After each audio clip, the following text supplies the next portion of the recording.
Estamos falando sobre solteiros e viúvas. Quais são as ordens que a Bíblia dá? E a primeira coisa, é uma coisa importante a gente lembrar que o que é lido aqui, o que está sendo lido a respeito disso, né, são as ordens primárias da Bíblia. Não é doutrina nossa, como pode-se pensar, né? Não é algo que a gente entrou numa concordância. Nós estamos estudando e vendo o que as Escrituras falam sobre casamento, né? Sobre a vida conjugal, o que pode, o que não pode, a vida de solteiro, né? Nos dois casos, solteiros, no caso entra jovens e moças, e viúvos, né, que estão solteiros também.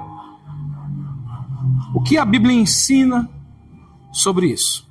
É importante lembrar também, e aí no final a gente vai concluir isso, mas a gente já ir com um pensamento. O grande erro da nossa sociedade brasileira, e não só no Brasil, mas em todo o mundo, da humanidade, é quando tira da sua superioridade aquilo que Deus, que criou o homem, que criou a mulher, que fez o primeiro casamento, diz. A gente procura psicólogo, tratamento, terapeuta, se separa, casa outra vez, para ver se acerta, se dá certo, se não dá certo, se acerta a pessoa, se não acerta. Procuramos várias maneiras. Em algumas vezes deixamos o que Deus diz por último. E aí é quando acerta. Né? E na maioria das vezes a Bíblia é deixada de lado. Assim as pessoas vivem como querem, acham que são livres e vivem como querem, achando que aquilo ali é liberdade. E a sociedade vai afundando no problema moral e acha que e aí as pessoas pensam que se resolve com psicólogo, terapia, e no fundo não resolve. Troca o problema. Só muda de lugar. Como no ditado popular diz, descobre um santo para cobrir outro. Isso é um ditado. Você tenta consertar um lado, às vezes você pode até consertar, mas tenha certeza, está desconcertado do outro lado. Cobertor curto. Cobre a cabeça, descobre os pés. Cobre os pés, descobre a cabeça. Isso é quando o homem tenta resolver o problema. Mas quando olhamos para as Escrituras nos ensinam a como não entrar no problema. Aí o homem fica para tentar resolver o problema que ele mesmo criou. E as Escrituras já ensinam assim, não faça assim que você nem vai entrar nesse tipo de problema.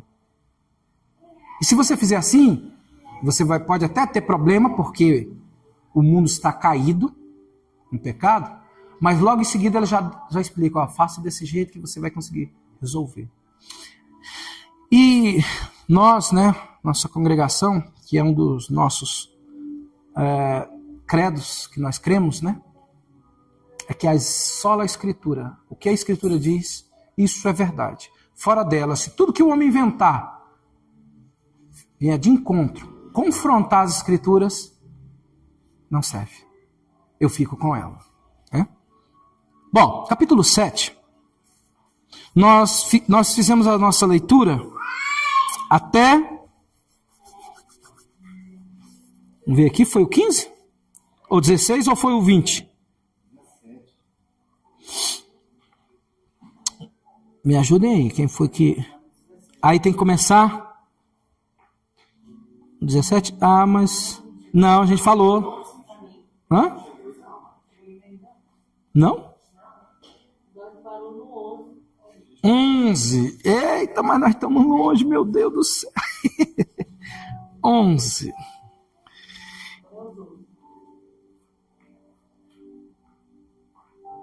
Então... Para poder pegar melhor, então seria o 10, né? O 10. mas aos casados. Agora a ordem é aos casados, né? Então tá. Vamos fazer um lembrete rapidamente do contexto de Coríntios, só para não perder, né, o fio da meada.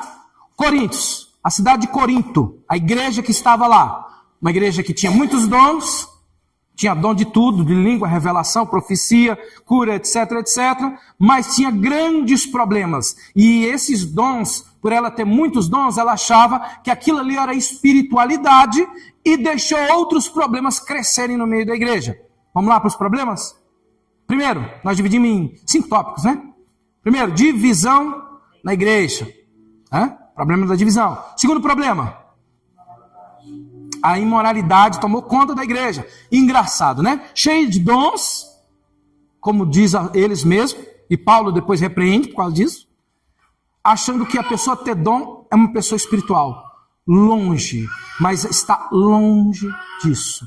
Dom é dádiva, não é fruto. Confunde-se hoje, e não é só naquela época. Hoje, confunde-se dom com os frutos, com o caráter, com aquilo que o Cristo produz na vida da pessoa. Tá? Uma pessoa que está enxertada na oliveira, enxertada em Cristo, ela vai produzir frutos. Dons é o que ela recebeu para trabalhar com ele. Então a igreja de Corinto tinha vários dons. Profeta, revelação, cura, maravilhas, mas tinha um grande problema lá dentro. Terceiro problema, o problema das liturgias. Tinha bagunça na igreja de como celebrar as coisas. Quarto, qual é o próximo? Cerimonial. Próximo. Até isso, olha só, uma igreja que cria em Cristo tinha grandes problemas quanto à sua ressurreição. Uns acreditavam que ele tinha subido ao céu sem precisar morrer, né? Ele tinha um corpo que era parecido com o humano, mas não era, então ele só subiu ao céu. Outro diz que ele morreu, está enterrado, não ressuscitou. E outros diziam que a ressurreição já tinha acontecido e já tinha tido arrebatamento, né?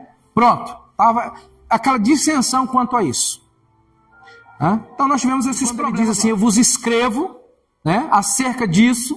Então tinha perguntas que nós não sabemos quais eram, porém, pelas respostas a gente faz uma suposição. E esse é o capítulo 7. As perguntas acerca de como era o casamento. Como é que era o casamento cristão? Como tem que ser o casamento cristão? Aí a gente pega o contexto da vida ali, né, da cidade. A cidade tinha 2 extremos. Tinha os que cultuavam os deuses, aonde a maioria das suas adorações tinha sexo dentro do templo dos deuses pagãos, né? Tinha relacionamento ali aberto, fazia parte da adoração deles. E aí, o outro lado, os filósofos que buscavam espiritualidade muito alta, achava que as coisas da carne eram inferior, a carne era má, né? A parte humana, material, era muito ruim, não entra no céu, não tem céu para ela, né? Então, para você ter uma espiritualidade, você tinha que abrir mão de uma vida a 2, de um relacionamento íntimo, porque aquilo ali te faria menos espiritual. Te atrapalhava a absorver, né, a sabedoria. Nós temos esses 2 extremos. Um podia tudo, o outro era para evitar tudo isso. Pelas respostas que Paulo dá no capítulo 7, a gente enxerga claramente isso. Né? A bagunça, onde tinha irmãos que dá para se entender que saía dali e tinha ainda o antigo hábito. Se converteram lá de fora, mas ainda ia. E aí quando Paulo reclama, pode a gente pegar o nosso corpo, que é templo, e se relacionar com uma prostituta? Sendo nós templo do Espírito, corpo de Cristo, e se deitar, porque aí ele fala, o que se deita, né, como uma mulher, faz-se um só com ela, uma carne só. E Cristo tem parte com isso? Se você é templo do Espírito, como você pode fazer isso? E aí o outro lado é quando a gente chega do outro lado. Supõe-se, né, alguns teólogos dizem que certos irmãos estavam no outro extremo. Agora, fazia parte do corpo de Cristo. E, se eu tiver relacionamento sexual, isso vai me atrapalhar a ser espiritual. Então, tinha irmãos querendo separar. Querendo se separar para ter uma vida de oração, de jejum, para não misturar, porque assim, o espiritual é elevado, o carnal é baixo, e isso atrapalharia muito. Então tinha pessoas querendo evitar isso. E aí Paulo entrou nesse assunto aí. Tá? Entrou nesse assunto. Nós começamos o capítulo 7 e fomos, né, nessa situação conjugal, não defraudeis uns aos outros, é dívida. O que é o relacionamento sexual? É dívida, né? É dívida que um tem para com o outro. E aí falou, quem quer ficar solteiro, aí dá conselho para os solteiros, os solteiros, né? Seria bom se permanecesse. Por que seria bom? Tem essa parte aí, porque senão entra em contradição do que Deus disse, que, né, não era bom que o homem estivesse só. Mas aí Paulo falou assim, devido à situação, e ele vai repetir isso lá na frente, qual era a situação? A situação de perseguição, prisão, né, um pai de família ser preso, deixar a esposa e os filhos, como se virariam? Ou prendesse a mãe e o pai, como é que ficavam as crianças? Aí então Paulo falou assim, devido à situação, seria bom se permanecesse assim. Aos solteiros, no caso, o jovem, a jovem, ou o viúvo. Se você está viúvo, ele falou assim, eu dou um conselho que permaneça assim, devido à situação que está o mundo. Tá? A situação de perseguição é muito difícil, e vocês vão passar grandes tribulações.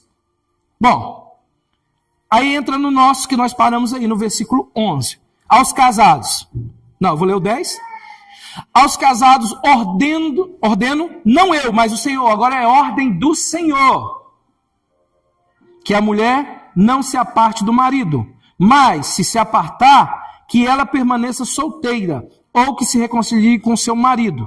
E o marido não deixe a sua esposa. Ordem do Senhor. O Senhor não é a favor de divórcio.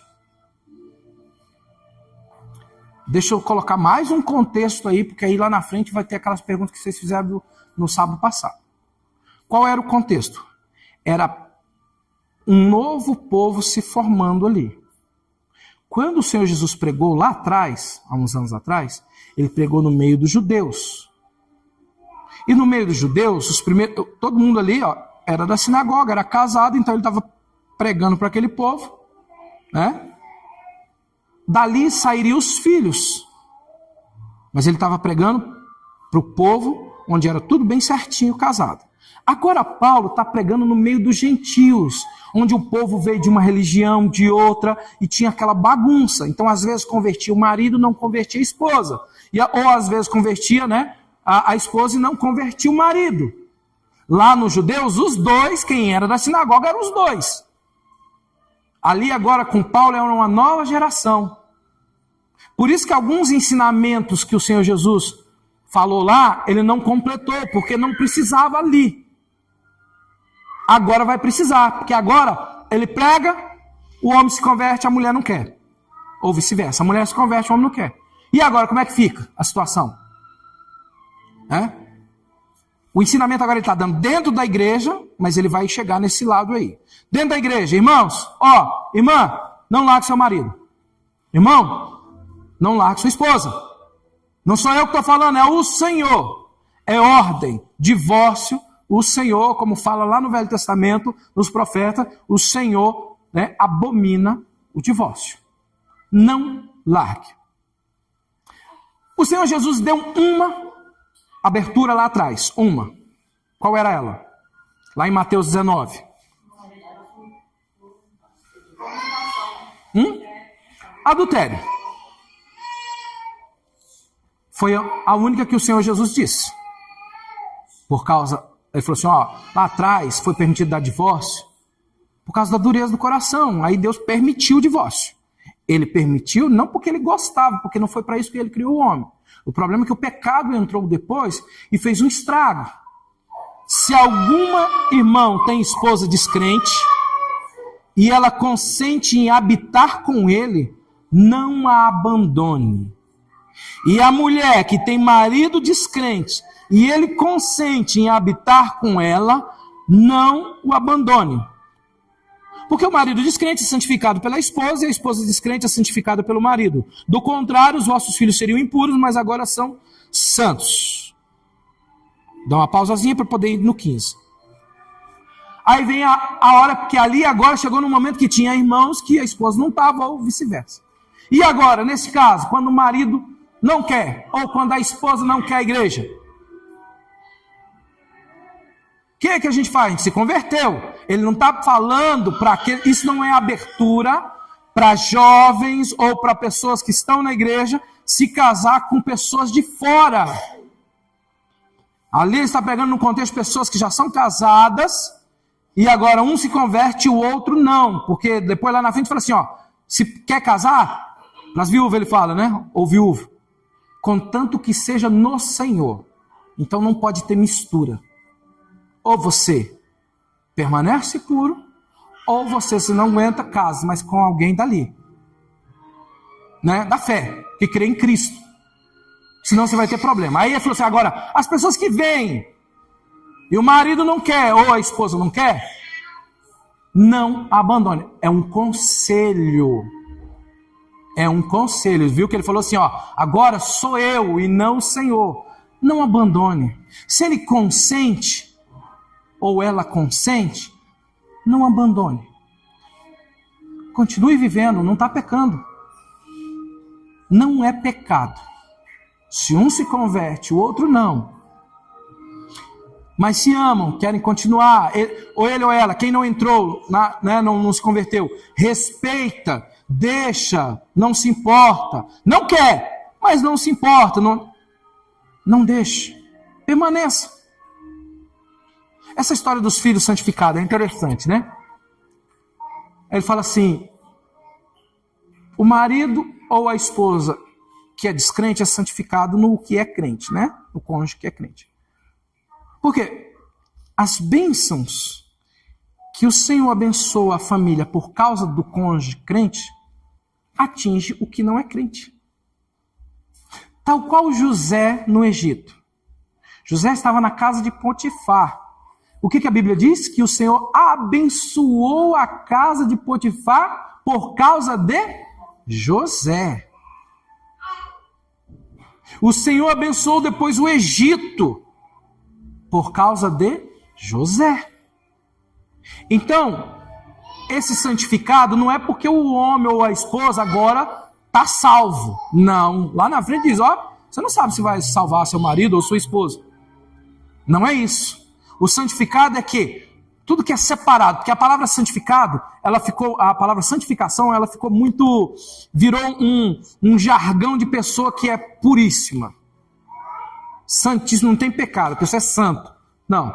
A palavra santificado, no seu original, quer dizer separado, tirado, tem um propósito diferente. Então, o santificado nessa história é que a bênção que é dela, ele recebe também. Naquilo que é separado para ela, ele entra na história. Então, numa casa onde os dois vêm do mundo e um se converte, e essa pessoa se converte mesmo, eu não estou falando de ir para a igreja. Entendemos isso e nós sabemos que tem essa diferença. Uma coisa é a pessoa que vai para uma igreja, outra coisa é quando ela se converte mesmo. Quando ela nasce de novo, é convertida mesmo, Deus tem um pacto com ela. Deus, o Senhor, tem um pacto de pai e filho. E Ele vai cuidar do seu filho. E por causa desse filho, quem está do lado, né, acaba recebendo, desfrutando. Não que ele está salvo. Não que agora, pronto, por causa do marido, da esposa, o outro está salvo. Não está salvo, não. Não coloquem isso e não deixem ninguém confundir vocês. Tem gente que lê esse contexto aqui e destoa. Tá? O santificado por causa das bênçãos que vêm sobre ele e os filhos que saem dos dois. Por causa do cônjuge crente, o filho, enquanto ele foi inocente, ele está debaixo da bênção do pai ou da mãe crente. Está debaixo da santificação. Vai chegar o tempo que ele vai ter que se arrepender. Mas tem que se converter. Não é porque é filho de crente que é salvo, não. Mas enquanto ele é inocente de tudo, por causa do pai ou da mãe que é crente, ele é santificado. Ou seja, as bênçãos de Deus vêm sobre ele. Aí, olha a continuidade disso. Mas, olha só, mas se o descrente se apartar, aparte-se. O irmão ou a irmã não está sob a servidão neste caso, mas Deus chamou-nos para a paz. Então agora, olha que Paulo deu um finalmente. Está convertido. O seu cônjuge não quer. Ele falou, não aceito, porque lá aconteceu. Porque agora, por exemplo, um se converte. Você agora não vai mais no templo comigo, vai adorar os nossos deuses, né? Eu não posso aceitar isso, então nós vamos ter que separar. Eu não vou viver mais com você, porque agora você tem uma religião totalmente diferente da minha e eu estou indo embora. O que Paulo diz? Deixa aí. Mas e se eu lutar e Deus vai salvar ele? Se ele quer ir, se ela quer ir, deixe ir. Sim, é o que a gente vai completar ali. Deixe ir. Né? Vamos completar já já. Então, por quê? Os judeus também tiveram esse problema. Quando é o que eles acham que talvez possa ter acontecido com Paulo. Paulo se converteu. A esposa, como não se converteu, a sinagoga obrigava a esposa... Obrigava não. Falava para a esposa que ela tinha que largar esse marido porque agora ele tinha se tornado um herege. Ele não pertencia à fé, então ela não podia viver com alguém disso. Aí dava o divórcio. A sinagoga apoiava o divórcio por causa disso. Que ele tinha deixado a religião dos seus pais. Ele agora era um gentil. Né? Então agora, provavelmente isso que aconteceu com Paulo. Não é certeza, porque não está escrito ali. Isso algumas especulações que tem no mundo teológico. Então nós temos aí, se o incrédulo quer ir embora, deixe-se. Agora, o que a irmã me falou aí, vamos ler com calma então esse versículo aí, mais uma vez. Mas se o descrente se apartar, aparte-se. O irmão ou a irmã não está sob a servidão neste caso. Quem pode ler esse em outra tradução aí? 15.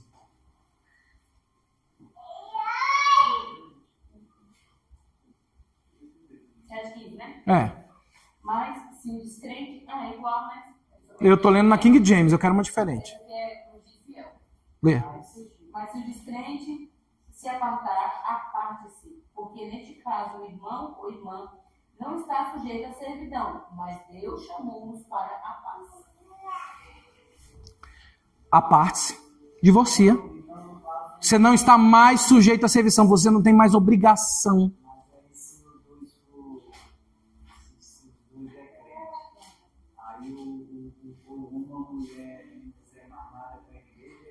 Não, peraí que vamos devagar, porque isso aí é muito sério. Deixa eu terminar esse ladinho aí. Segura essa pergunta que nós vamos nela. Eu estou falando por enquanto do que é crente e o outro não é.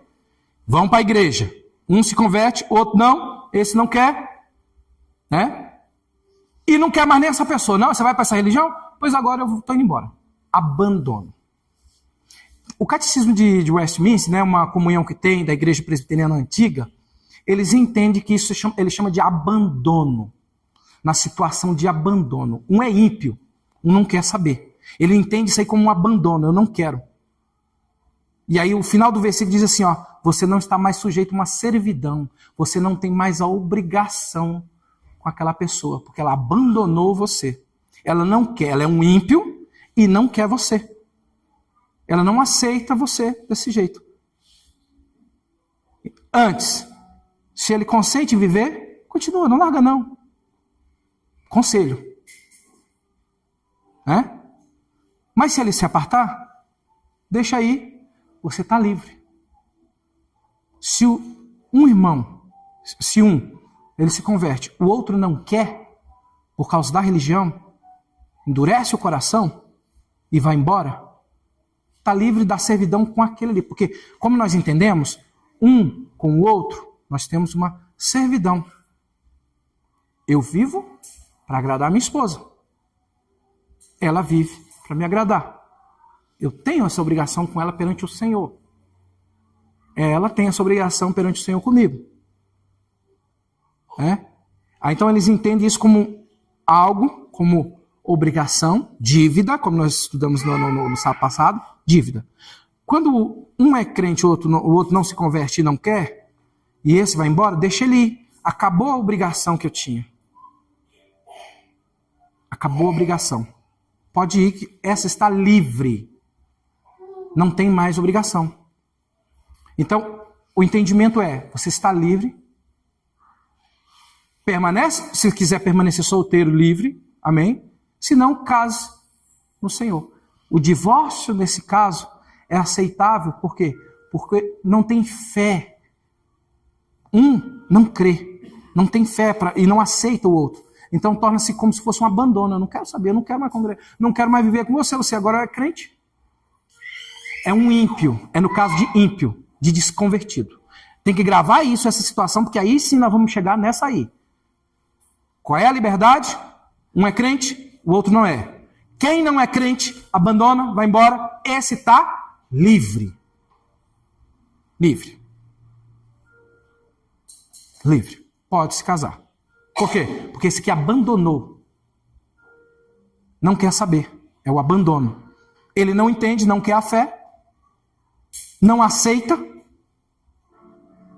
É um ímpio. Pronto. É um descrente. Não quer, está indo embora. Está livre. O outro está livre. Mas deixa a gente chegar nela, né? Não consegui terminar ainda. Né? Bom, o primeiro entendimento nós temos aí. Lá atrás, vamos juntar os entendimentos. Lá atrás, casados, os dois, adultério. Quando há adultério, qual é a primeira situação? É tentado uma reconciliação, perdão. Mas se não está, a pessoa que sofreu a consequência, ela pede o divórcio e ela está livre perante Deus. Por quê? Preste bem atenção. Por quê? Porque uma pessoa que adultera, qual é a situação dela quando ela não se arrepende? Ela é ímpia. Ela pode estar na igreja, mas ela se comportou como um ímpio. Primeiro, ela desobedeceu a ordem de Deus. Deixará, pois, o homem, seu pai e sua mãe, e unir-se-á a sua esposa, se tornando uma só carne com ela. E o que uniu o Senhor não separe o homem. Mas quando o homem ou a mulher, vamos colocar os dois casos, resolve adulterar, ela está descrendo naquilo que Deus disse, não se importa, é como Eva, sabendo que o Senhor falou que não era para comer daquela árvore, e ela come, a consequência foi a morte para ambos. Tal qual os dois, são casados no Senhor, são crentes no Senhor. E há um adultério. E não há um arrependimento. Quando há o adultério, a pessoa que sofre, ela tem a liberdade de querer ou não. O que seria melhor é que houvesse perdão e arrependimento da parte que fez errado. Só que aí tem toda uma sequência. A pessoa que errou, ela tem que ser excluída, porque aí tornou-se um ímpio. Excluída, ela tem que se arrepender, confessar, vai para um período ali para ver, né, se essa pessoa realmente é arrependida ou não. Se o outro quiser ainda conviver, porque ela está livre, ou ele está livre se não quiser. Isso que a maioria dos pastores tenta uma reconciliação, que é o melhor, é o perdão. Mas se não tiver, eu não quero, não consigo mais ver, eu vou perdoar, mas não consigo mais ver. Então, está livre. Aí nós temos o caso dos dois, um é crente e outro não. O crente está vivendo com ele. Ele fala, não quero mais. Ele é um ímpio. O que a Bíblia diz? Se o ímpio quer ir embora, deixa aí, você está livre. Quando a pessoa adultera, ela é considerada como um ímpio. Ela tem que ser excluída da comunhão. Ela é ímpia. O outro está livre, não está? Está livre. No caso dos outros dois, o cara já é ímpio. Se ele quiser ir, o outro está livre. Porque esse aqui abandonou. Ele é considerado um ímpio.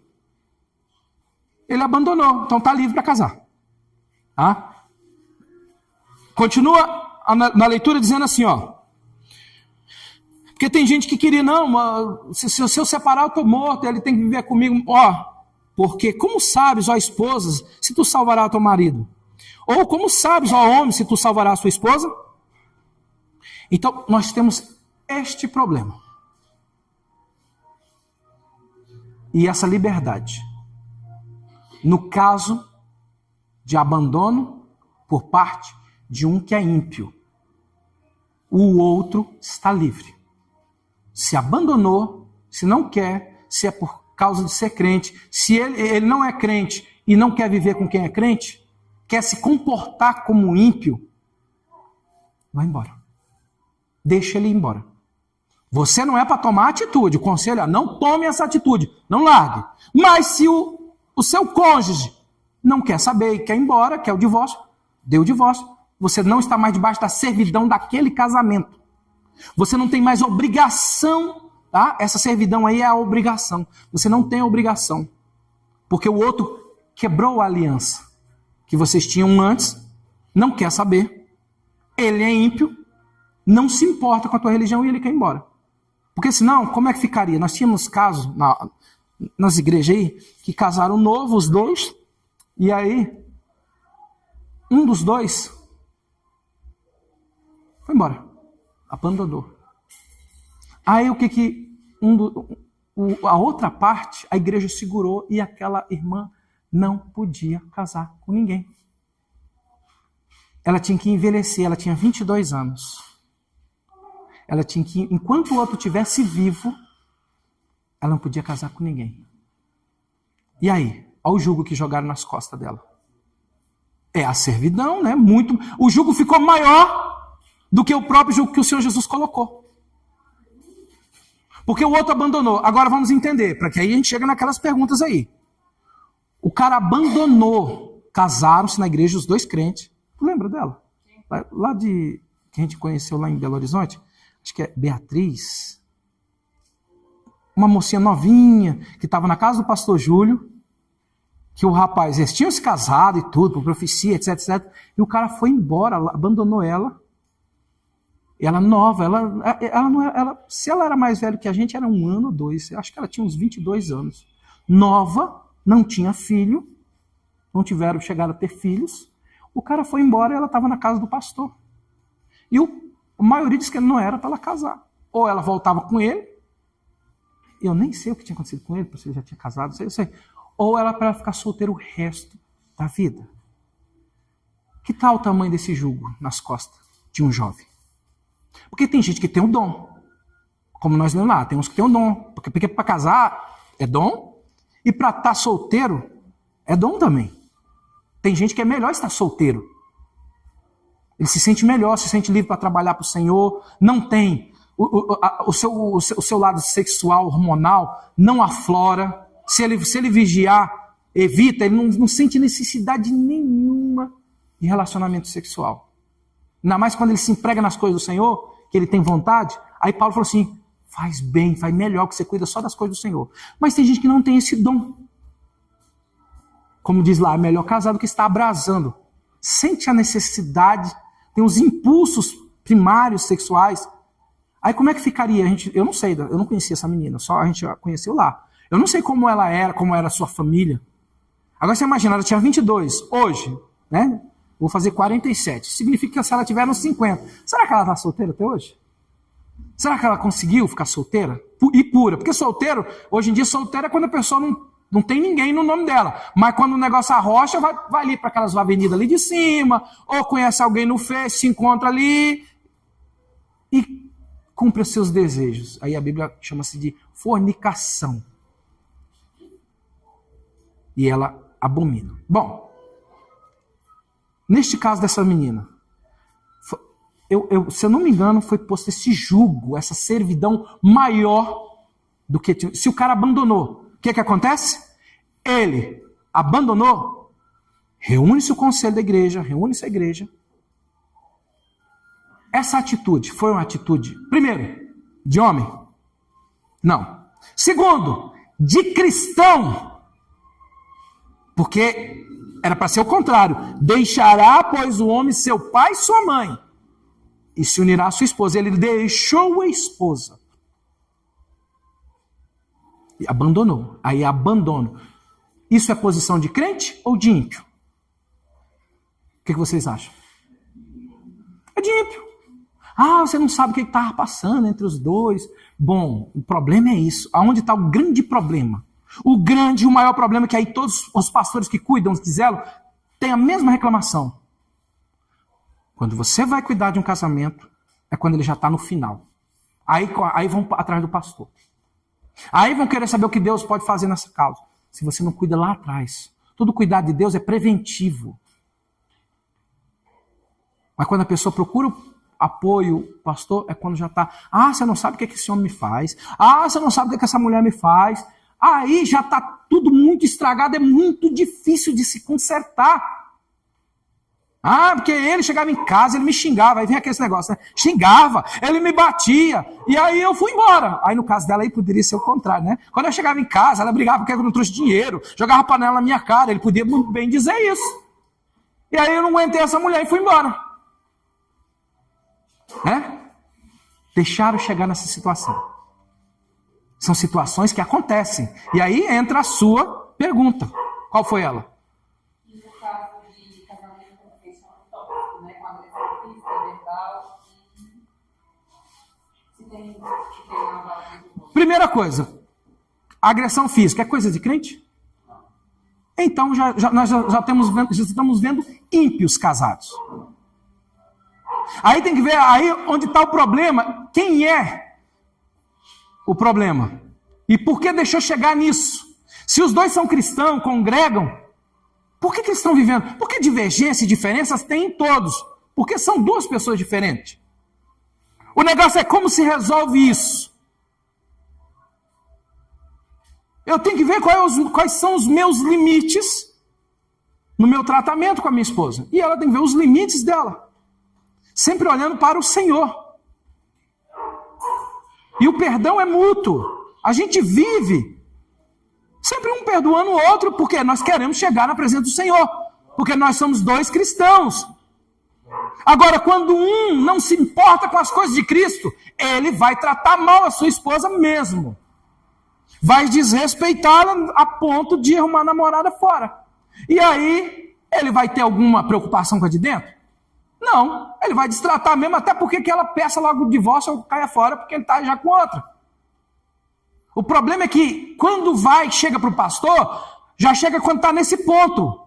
Mas não vai olhar lá no início quem é que começou. Aonde está o problema no início? Só conta assim, meu marido chegava em casa, ele me batia. Ele me xingava, ele ficava me vigiando o tempo inteiro. É o tóxico. Pois olha, então estava assim seu casamento? E por que você deixou chegar a esse ponto para vir falar com a gente? Se eles são crentes, nós estamos falando de dois crentes. É um outro problema. Quando vem, às vezes os dois já têm o nome de crente, tem o nome lá no rol do membro da igreja, mas eles vivem uma vida de ímpios dentro de casa. Eles vêm aqui, oram e dá glória e pula e tudo, mas dentro de casa o casal se comporta como uns dois ímpios. São dois ímpios. Já está tudo errado. Como é que eu vou consertar o fim se está errado desde o começo? Tem que começar lá do começo. O grande erro e essa separação que tem dentro da própria igreja é porque o erro está logo no começo. Primeiro, não buscam a Deus para se casar. Não se impõe, não é de Deus, eu estou sentindo, é a paixão que está ardendo. Ele está dizendo que é Deus. Porque quando a paixão acaba, que é o fogo de palha, é a hora de vir o amor. E o amor não é um sentimento, é uma renúncia. Eu vou, como nós estudamos no culto passado, eu vou abrir mão das minhas vontades para cumprir as dela. E vice-versa. Porque eu vendo ela feliz, é certeza que ela vai lutar para me fazer feliz. E se eu erro, eu falo, não, me perdoa, desculpa, eu fiz errado. É assim a vida. Muitas pessoas se espantam como é que eu e ela estamos completando 30 anos. Vocês não têm diferença? Não tem, a minha mãe é muita. Tem muita. Só que assim, eu já sei. Eu sei quando o café não presta para ela. Às vezes de manhã eu tomo esse café aqui não é para você, não. Eu sei. Mas aí eu quero fazer o café do meu jeito para ela não beber. Começa nessas coisinhas mínimas. Eu gosto de café forte, pouquinho açúcar, mas tendo açúcar. Ela já gosta mais fraco. Aí eu obrigo, é o seguinte, se você não fizer café do meu jeito, eu vou jogar fora, eu vou beber lá fora. Vou lá na padaria e vou lanchar. Começa com essa besteirinha de nada. Todo pé de manga, ele não nasce daquele tamanho. Ó, aquele brotinho saindo da terra desse tamanhozinho. Mas se você não corta ali, ele se torna aquela árvore que precisa motosserra, trator para arrancar a raiz da terra. Aí está o erro desses cristãos, da igreja e dos cristãos, que chega a esse ponto, aí fica essa bagunça que está irreversível aí, de irmão ou irmã casado 3, 4 vezes dentro da igreja. O pastor casado de tantos anos está separado e casou com outra mulher e está apacentando. Porque vai tentar arrancar com motosserra uma coisa que você podia ir lá com a mão assim, ó, você arranca do chão. Não, se você não fizer um arroz colorido, que gosta, eu não almoço aqui em casa. Você casou comigo para me agradar. Tá tudo errado, né? Que a gente estudou aqui. Aí às vezes ela faz o colorido para mim, o sem colorido para ela, o parbolizado para mim. Às vezes eu faço ela comer um pouquinho, ela não gosta, aí eu, não, então come o seu aí. Pronto. São coisas que a gente resolve muito fácil. É simples. Só que a gente complica. A gente quer a nossa felicidade. Aí está o erro do casamento. É pensamento orgulhoso, é pensamento de ímpio. Porque casamento, segundo a Bíblia, é eu casando para fazer outro feliz. E isso não é ensinado para os jovens que vão casar. Né? Aqui só tem meu filho aqui. Né? E ela. Se vocês forem casar pensando em ser felizes, vocês estão errando. E o casamento vai dar errado toda a vida. Se você um dia for casar, é para fazer a outra pessoa feliz. Esse é o princípio bíblico do casamento. É o princípio bíblico. Você vai abrir mão das suas vontades para fazer a do outro. Para ver o outro feliz. É por isso que os casamentos não dão certo. Porque eu me caso, porque assim, por que você quer se casar? Porque eu quero ser feliz. Já está errado o seu pensamento. Porque aí aumenta. É a plantinha errada nascendo. Pequenininha. Eu casei para ser feliz. Eu casei para minha mulher me satisfazer, né? Aí como nós falamos no estudo passado, sexualmente. Ela tem que me satisfazer completamente. E a Bíblia chama de dívida. Eu caso devendo. É para satisfazer. E aí entra na área sexual, na área sentimental, na área familiar. A gente entra com dívidas que você tem que cumprir. E quem ensina isso? As escrituras. Ah, mas o homem não quer saber das escrituras. Aí chega assim, meu problema, meu marido, Deus me livre, ele chegava em casa já me xingando, porque não tinha arroz pronto, porque o arroz queimou, porque o arroz está ruim, porque a carne está sem sal, porque o menino está sujo, porque o meu marido já me xingava, tu xingava minha família, e já queria me bater. Ah, é? Você fez tudo para agradar a ele? Para você reclamar desse tanto, você tem que ter feito tudo para agradar. Tudo. E é difícil fazer tudo. É muito difícil. E aí, por isso que a gente trata do início. Ela tem a obrigação dela, mas ele também tem a dele. E é muito grande a dele. É dar a vida por ela. Só que ninguém lê isso para os homens. Não lê nas escrituras. Você foi chamado para dar a vida pela sua esposa. Eu gosto daquela exemplificação que o Paul Walsh deu.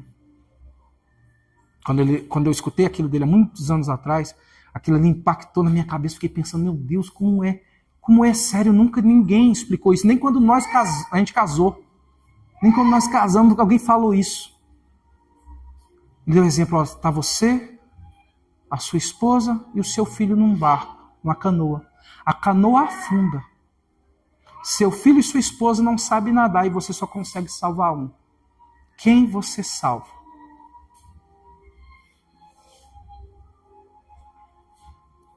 O primeiro pensamento que a pessoa pode falar, que é a lógica do mundo, é você salvar o filho. E a Bíblia fala, é a sua esposa.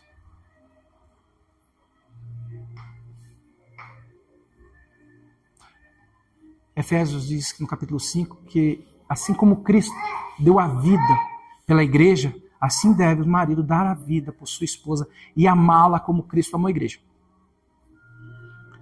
Mas isso não é ensinado para os homens. Então os homens já entram no casamento seguinte: mulher é para me obedecer, é para fazer as minhas vontades. Se ele entra nesse pensamento, ele entra errado. Aí a mulher entra no outro pensamento: é meu príncipe encantado, vai fazer tudo por mim. Não. Ela também tem que entrar no pensamento: eu tenho que fazer tudo por ele. Aí o casamento vai adiante. Por que eu tenho que fazer tudo por ele? Porque Cristo falou. Mas não sou muito machista? Não interessa. Você quer bem? Vai olhar as feministas, como é que elas vivem. Tudo mulher frustrada, tudo mulher desprezada, revoltada com a vida, com ódio de tudo. Porque acha que homem não presta. Mas não olha para si mesmo. Ser humano não presta. Se todos fizessem isso, né? Então, esse é o problema do relacionamento tóxico. É porque já começou muito lá atrás. E aí você completa aqui, ó. Eu vou ler o 17. Eu vou ler... Eita, já deu 9 horas? Eu tô certo? Meu pai do céu, ó.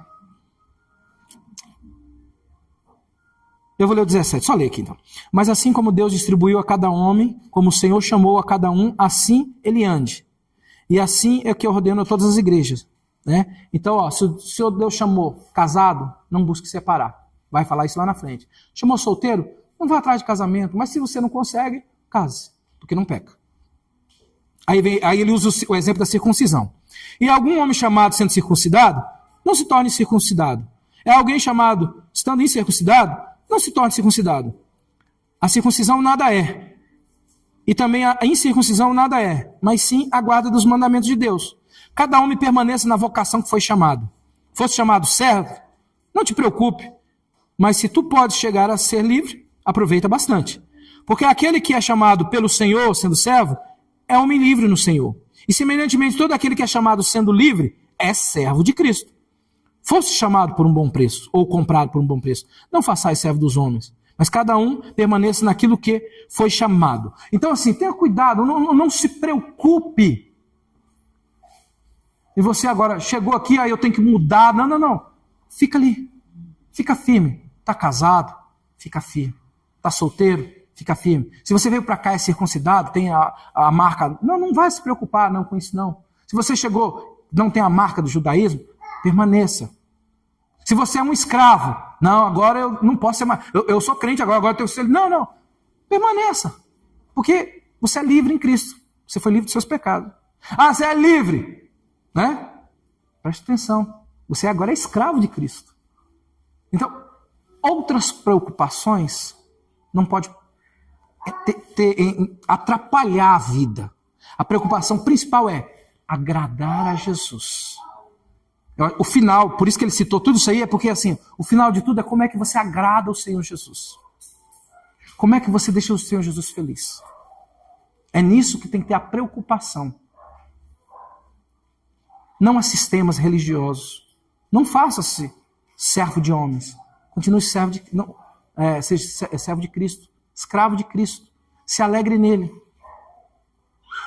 Seja feliz com aquilo que Deus te deu. Tá? Agora sim, qual era a sua pergunta? Era a mesma dela? Pois é, irmãos. Então assim, são casos e casos. Eu não posso dizer assim, ó, fala para ela largar. Não dá. Eu não tenho como dar essas respostas. Né? o que dá para se ver? Se ela apanha, ela tem que denunciar porque existe lei para isso. Existe lei para isso. O cabra que bate tem que ir preso. Tem lei para isso. Agora, por que ela permanece ali? Porque se ele bate numa mulher, agora vamos lá, se ele bate numa mulher, ele está se comportando como um ímpio. Mas a questão da agressão verbal também. O que é agressão verbal? Se eu chamar você de feia. Não vai parar. É isso que é o negócio. O que é agressão verbal? É difícil dizer qual é o limite. É como vocês vivem em casa, é como crentes ou como ímpios. Por que ele te agride verbalmente? É por isso que é difícil você dizer. Você não pode pegar uma pessoa e catar lá assim, meu marido me agride verbalmente. Não vá por aí, isso pode ser uma armadilha. Abrir precedente. Então, qualquer pessoa que chamou outro de feio é agressão verbal. É ou não é? Se a pessoa se sentiu mal porque o outro chamou de feio, para aquela pessoa já não é uma agressão verbal? Né? Minha esposa me chama de buchudo. Eu posso denunciar ela? Eu não posso dizer que ela é uma agressão verbal? Isso depende, é de como que eles vivem. Eu acho que a agressão, eu como mulher, né? Falar como mulher, eu acho que eu penso assim, que a agressão verbal é tudo aquilo que te machuca. É isso, mas qual é o limite? Um barrigudo é uma agressão verbal? Não, E se eu me sinto triste por você me chamar de barrigudo? limite é a dor. Limite. Aí se eu falo assim, eu me senti mal, ela me depreciava. Eu me senti humilhado, ela me chamava de barrigudo, de gordo, de careca. E aí? Eu posso separar dela? É isso que a gente tem que ter cuidado, porque a tendência nossa é olhar para que a mulher que sofre. Mas e o tanto que ela também pode ser... muito cuidado, eu não dou respostas para uma pessoa que fala assim, meu marido tinha agressão verbal comigo. Eu não dou a resposta seguinte, larga-se sem vergonha. Eu não sei o quanto ela provocava ele. O que é xingamento? Isso, você não vale nada. É um xingamento? Ou é uma opinião?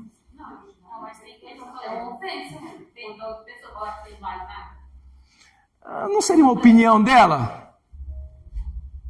Chega em casa, a casa está bagunçada, ele chega cansado do serviço, não tem comida pronta. A roupa para ele trabalhar no outro dia está tudo massagada.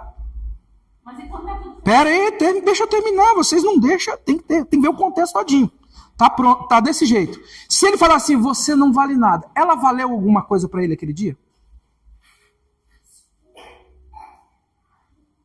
Porque se ele tem que chegar, ele tem que lavar a roupa para ele trabalhar no outro dia. Você tem mão, você pode lavar. Ele tem que preparar a marmita dele para outro dia. Aí, qual foi o valor? É só para se deitar com ele? É isso. Não podemos. O erro é a gente chegar, escuta aqui e fala assim, não, essa é a solução. Deus é quem conhece o coração. Eu não dou veredito. Eu tenho que ver como que convive aquele casal todos os dias, como ela trata ele, como ele trata ela, se ele trabalha dia e noite, se for preciso, para suprir a casa. Porque se ele não faz isso, ele vale alguma coisa para ela? Se ela tiver que ir, deixar os meninos na creche, para ir trabalhar na casa de família, aguentar encheção de saco de patroa, porque o cabra está em casa assistindo Netflix, e ela ainda tem que trazer a comida e pôr dentro de casa. Esse cara vale alguma coisa para ela? Ou só para se deitar com ela? E se ela chamar ele assim, você não vale nada, ela está certa ou está errada? Se falar que ele não vale nada para ela. Aí, é rapidinho para dar a resposta. Mas pro lado da mulher aí demanda. Não, peraí, calma. Pro lado do homem é rapidinho dar a resposta. O cara desse não vale nada. Você tá vendo como é 2 pesos, 2 medidas? O nosso problema é que nós temos 2 pesos, 2 medidas. Um peso para o homem e um peso para a mulher. Se um camarada passa o dia inteiro em casa, se coçando, a mulher tem que pegar o filho deles, pôr numa creche, para ela ir trabalhar o dia inteiro, aguentar desaforo, pegar onde, chegar em casa, fazer a compra. Se ela chegar nele e falar assim, não aguentar mais chamar e falar que ele não vale nada, todas as mulheres vão dizer, tá certo. Mas se for o contrário, não, tá machucando ela com palavras. Cuidado. São 2 pesos, 2 medidas. Por que ela pode ouvir e ele não pode ouvir? Ou vice-versa. Tá vendo que se a gente for por esse meio, pegar metade do caminho andado, a gente vai errar? Ou para um lado ou para o outro. Você tem que pegar lá do início. onde começou o erro. Porque um camarada que fica o dia inteiro em casa e a mulher que trabalha, é certeza que ele não vale nada. Tá valendo o que para ela? Aí é rapidinho a gente dá a resposta. Mas o contrário, quando ele chega em casa não tem nada feito. Mas tem que procurar para saber por que não está feito. Ah, Sua casa está sendo empregada. é isso que eu estou falando. Mas presta atenção, olha o pensamento feminista. E o contrário? Se o homem está em casa, vocês procuraram saber se ele não achou emprego? Mas vocês já julgaram rapidamente ele, não vale nada. Porque ele está em casa e ela está trabalhando. Viu como é rápido para julgar o lado de cá? Por que é frágil?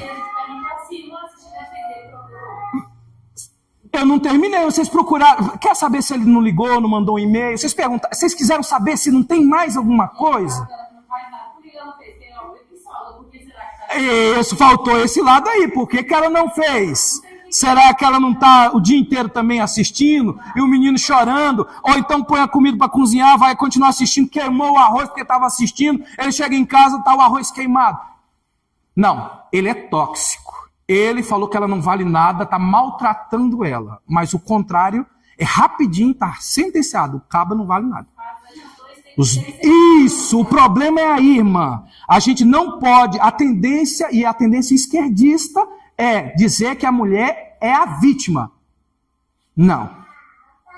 Vamos olhar lá atrás. Cada um tem o seu papel. Quando você não cumpre o seu papel, você está errado. É aí. O erro é você pegar do meio para o fim. Do meio para o fim, você está escutando uma briga ali. Aí o cara está batendo na mulher. Todo mundo lá quer quebrar o homem. Mas não viu lá dentro que a mulher pegou a faca, foi para cima dele, tentou riscar ele. Não, é porque ele está batendo na mulher. Não, igual eu falei, quando a pessoa faz a parte, tanto o marido quanto a mulher, e ainda assim a outra parte faz isso. Como é que você sabe se ela está falando a verdade? Você está pastoreando ela do início? Você tem coragem de pôr a mão no fogo para uma mulher dessa daí que compartilhou lá? Eu não ponho. Como pastor, eu não ponho a mão no fogo. Eu não ponho, eu não estou acompanhando.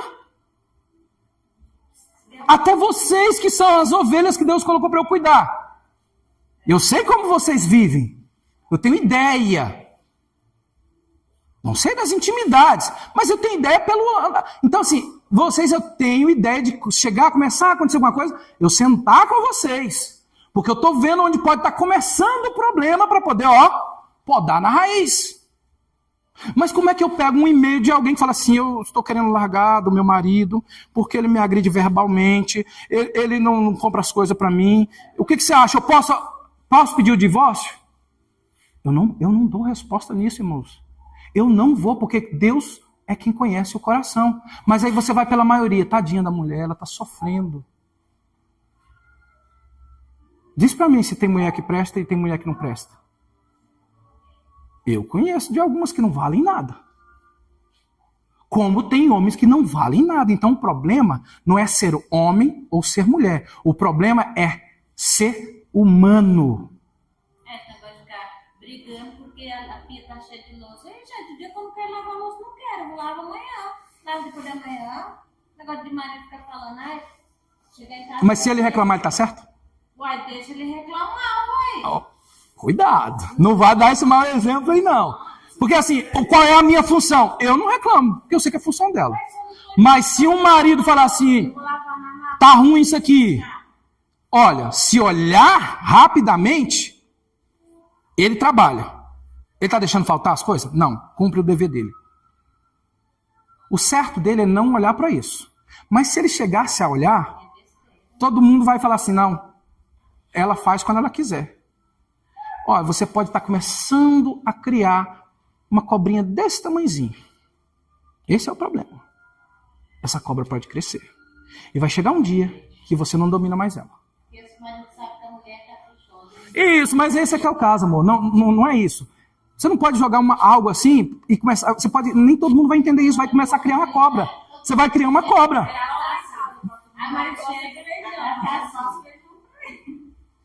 É assim, você tem que ter cuidado que o que você não pode criar depois. A cobrinha pequenininha, que gracinha e tal. Aquilo ali se crescer. O leão, a onça, pequenininha, é lindo. Cuidado. Pode crescer. Acontece. Sim. É isso. O foco, qual é o foco? A minha obrigação. Eu tenho que focar na minha obrigação. Quando precisar, eu vou trabalhar de manhã, de tarde, de noite. Eu deixo de comprar coisas para mim, para não faltar para casa, para eles. Eu tenho que me preocupar com isso. Eu e o meu Deus, é a minha ordenança. Quando eu começo a perder tempo e olhar o que ela fez, o que ela não fez, eu estou começando a criar um probleminha dentro da minha cabeça que depois eu não vou conseguir dominar. Ela não está fazendo o que ela tem que fazer. Ela não está fazendo. Ela não está fazendo. Ela não está fazendo. Até um momento que eu vou olhar para ela e falar assim, ela não se importa comigo. Aí começa a aparecer as Dalila da vida que se importa. E ele também. Então, onde está o erro? É cada um esquecer da sua obrigação. O erro do casamento é, qual é a minha obrigação bíblica da história? Eu entrei como um devedor num casamento. Eu tenho a minha obrigação. Então eu foco na obrigação. Se não tem roupa passada para mim, eu estou nem aí. Isso é ela e Deus. Depois Deus pega ela e ó, ela e Deus. É ela e Deus. Eu vou lá e passo. Eu vou lá e passo. Só que quando eu passo, é quase certeza que o pensamento dela assim, era minha obrigação. Porque a dele tá lá. Vai lá nas compras, tem comida? Tem. Ela tem roupa para vestir? Tem. Tem um teto? Tem. Eu estou mantendo isso? Estou. Eu estou enfrentando, engolindo sábado no meu trabalho para manter isso? Estou. Estou fazendo a minha obrigação? Estou. Biblicamente, a minha obrigação é essa. O seu suor comerá o pão todos os dias. Essa é a minha. Ela sabe a dela. Se eu faço a minha, eu não posso perder tempo alimentando assim, ela não está cumprindo a parte dela. Isso vai crescer na nossa mente. Depois a gente não domina mais. Aí a gente vai enxergar coisa onde não há coisas. E aí o leãozinho, que novinho, era uma gracinha igual um gatinho, está desse tamanho, você não consegue mais. Então tá aí. A gente finaliza hoje, irmão, dizendo assim, os erros que tem hoje, cuidado, não sejam precipitados em dar aval para ninguém. Fulano está certo, fulano está errado. Nós temos um vizinho lá que a mulher sai todo dia indo trabalhar. E o caba passa o dia inteiro dentro de casa. Dentro de casa não, debaixo de uma lona, né? Debaixo de uma lona. Então assim, não precisa nem falar nada onde está o erro ali. Se ela reclamar, quem sou eu? Eu não entro nessa história. Eu não entro. Só que os dois são ímpios, né? Lógico, né? Mas olha, tá errado as funções. As funções. Aí está o erro, porque a Bíblia dá as funções. Não existe, porque a mulher é inferior. Não, não. Ela tem uma função diferente dada por Deus. Tem uma obrigação diferente. É uma obrigação dela. Se quer reclamar, reclama com Deus. É obrigação dela. E o homem tem a sua obrigação. Quando o homem não cumpre a sua, ele é errado e ele vai arrumar um problema para sua casa mais cedo ou mais tarde. E quando ela não cumpre a sua obrigação, ela vai arrumar um problema para casa. E aí você fala também que é bíblico, né? A Bíblia fala que a gente tem que ser uma dona de casa, depois dona de casa manter a casa em ordem, né? Pois é, era onde eu queria que chegasse aí. Você não sabe se essa mulher que está dizendo que o marido é tóxico, se ela fazia a obrigação dela. Você só viu na situação que ela está passando, tadinha. Ela é mais frágil. Aí na hora lembra que ela é mais frágil. Mas talvez a língua dela é desse tamanho para falar do marido, fala do marido para qualquer uma amiga. Mas aí você vê aquele contexto. É isso que eu queria que vocês entendessem. Não é dizer que ela está certa ou errada. Não, não, peraí. Você vai entrar nesse ônibus andando? Você tem coragem de correr atrás do ônibus, tentar agarrar ele e ir andando? Eu não entro. Aí os dois têm que fazer a parte. Ela ser boa dona de casa, É aí. fala pra gente, aí eles falam que tem que reverenciar o marido, né? Uhum. E reverenciar o marido é isso, a casa é em todos os aspectos. Mas ele está suprindo todas as suas necessidades, ele está dando a vida dela, está cuidando dela, para cobrar alguma coisa. Para você cobrar, você tem que E aí ainda a Bíblia manda não cobrar. Deixa Deus cobrar. Não, eu sei, mas infelizmente cobra. Né? Manda não cobrar, mas infelizmente alguns cobram. Joga na cara. É onde começa a machucar o respeito, né? É o respeito, é a falta de respeito, né? Desrespeitar, chamar, você não vale nada. Se chegou nesse ponto, é porque já está bem grande o problema, não foi ali. Não é ali, porque quando está namorando não tem isso. Não tem. Quando tá namorando, não tem. É. Mas aí o negócio é depois, porque aí a paixão vai embora, aí cada um tem a sua obrigação. E aí a gente esquece. A gente só lembra da obrigação do outro. Cada um tem que fazer sua parte. É nessa hora que o amor. Aí sim, por isso que é aquela separa ou não separa? Tem que ver se o cabra é crente. Ou se ela é crente mesmo. Se ela é crente, ela vai cumprir as obrigações dela. Aí tem que chamar para conversar, aconselhar. Vocês querem uma vida? Vocês querem seus filhos sendo criados por outro? Ou por outra? Vocês querem viver uma vida de sofrimento, de tristeza, de briga?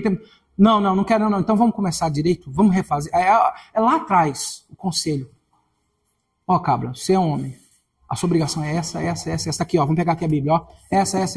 Minha irmã, sinto muito, mas a sua obrigação bíblica é essa aqui. Mas isso é machismo. Mas é a Bíblia que ensina. Se você não quer isso, você não vai ter ninguém. Você no final da vida, com 40 anos, quando for embora, a tua beleza, quando ela começar a desaparecer, nenhum homem vai querer você.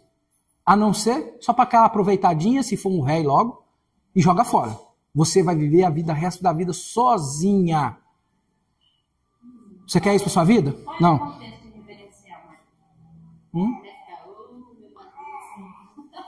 Quando ela respeita ele como cabeça da casa, fazendo a obrigação dela. É isso. Reverenciar isso. Quando ela respeita ele na obrigação dele. E ela cumpre a dela. Reverenciar isso. Qual é a sua obrigação perante Deus? Eu vou fazer. Isso é um respeito.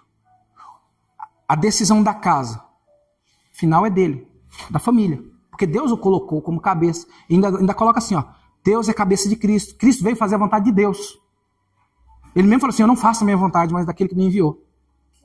Cristo é a cabeça do homem. Então o homem não pode tomar decisão a não ser se consultar o Senhor. Onde nós homens erramos muito. Nós queremos a nossa decisão.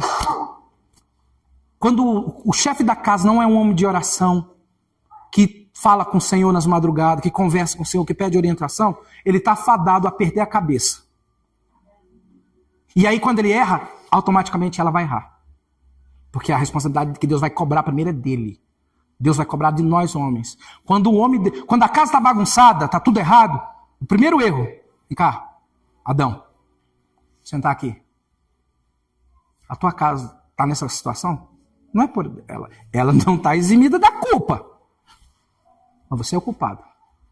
Porque era você, submisso a Cristo, que é o teu cabeça, que tinha que estar buscando orientação de Cristo e pôr ordem na sua casa. Tudo nos lugares. Você faz a sua parte. Não vamos fazer por aí não. É assim. Porque o Senhor nos ensina desse jeito. Você é o homem da oração, o homem que leva para a igreja, o homem que ora com os filhos, com a esposa, que intercede por ele, levando na madrugada para orar por eles. Você faz isso. Isso é a atitude do homem. E eu tenho certeza que uma mulher que tem um homem que faz isso, que ela vê que ele vai orar, que ele busca, que ele intercede, ela vai reverenciar ele. Ela vai respeitá-lo como líder da casa. Ela vai ter prazer de ter um homem que protege. E a primeira proteção nossa não é porque a gente vai ter um 38, uma arma em casa, não. A nossa primeira proteção como homem é nós, homens, estarmos na oração submisso a Cristo, buscando em Cristo a direção. Senhor, como é que eu crio meus filhos? Como é que eu sou exemplo dos meus filhos? Senhor, abençoa minha esposa, dá livramento. Como está a Bíblia? Ensinar a Bíblia, às vezes está com os filhos. A Bíblia fala isso, meu filho. Não, a Bíblia... Ele tem que puxar isso. O grande erro dos casamentos é que os homens não fazem essa parte. Lembra de pôr as coisas em casa? Porque tem muitas pessoas, eu conheci pessoas, meu pai, quando era incrédulo, meu pai era trabalhador. Só que não tinha Cristo como cabeça. O que aconteceu com o casamento? Virou em nada. Meu pai sempre foi trabalhador, até hoje, quase 80 anos. Vocês conhecem. Ele é trabalhador, mas não tinha Cristo como cabeça. O casamento foi-se embora. Então assim, qual é a nossa obrigação? Aí chegamos na parte espiritual, né? Homens, a primeira coisa, ser submisso a Cristo. Cristo é o seu cabeça. O Senhor falou isso para você. Amém, meu Deus. Vou pôr isso lá em casa. Amém, Senhor. Eu vou compartilhar isso. Senhor, cuida da minha família. Senhor, cuida da minha esposa. Senhor, não deixa faltar as coisas lá em casa. Senhor, abençoa meus filhos. Senhor, Ele tem que estar na frente, buscando o Senhor. É Ele. E pouco se fala disso para os homens também. Isso é ser cabeça. Porque ele tem um cabeça que é Cristo, que tem um cabeça que é Deus. E ele, se ele é submisso nisso aqui, ele é o cabeça da família, o responsável. Quem errou foi Eva, mas Deus não poupou Adão. Não poupou. Deus chamou nele. Por que você fez isso? Você também vai ser punido. Deus não exime. E a cobrança maior, e a primeira, saibam disso, não esqueça. A culpa do que acontecer no seu lar é sua. É de vocês, homens. E aí serve para os solteiros que estão aqui também. Meu filho que está aqui. O que der errado na sua família, na sua casa, a culpa primeira é do homem. É do homem. Né? Aí, aquele efeito do dominó. Põe aquele monte de dominózinho em pé assim, derruba o primeiro, para ver o que acontece. Sua família vai de água abaixo. Né?